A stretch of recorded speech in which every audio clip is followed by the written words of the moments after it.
Trump's budget means for the climate and disaster response. This bill blocks the EPA's limits on CO2 emissions from existing and new oil and gas-fired power plants. They were working on limits that would essentially force the fossil fuel industry to call their own bluff. They said they could use this technology called BECCS in order to generate zero emissions. So lawyers were saying from the EPA, if you can do that, then we can make a regulation around you doing that.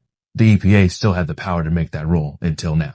This change alone adds 600 million metric tons of CO2 emissions by 2035.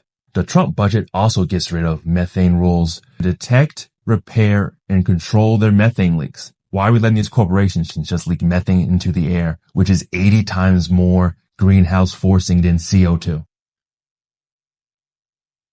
Another rule that this budget gets rid of, and that's another additional 200 million metric tons of CO2 by 2035.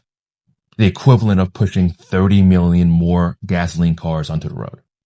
This bill also halts federal agencies from taking climate change into account when thinking about the impacts of infrastructure, procurement, and permitting. Well, as we saw today, not taking climate change into account when you're permitting where a building is probably is a terrible idea. Oh, also, this bill ends the federal effort to require banks, insurers, and public agencies to account for climate risks in their loans. Well, unfortunately, tragedies happen, and they're going to happen more often. Why are we acting as if climate change doesn't exist? All this is doing is making it worse for people when these tragedies actually happen. This bill eliminates or drastically cuts so many of the federal efforts dedicated for climate resilience and adaptation. And you know what that includes? Grants for flood mitigation and infrastructure upgrades to help buildings to weather off extreme weather events that, because of climate change, are going to happen more often.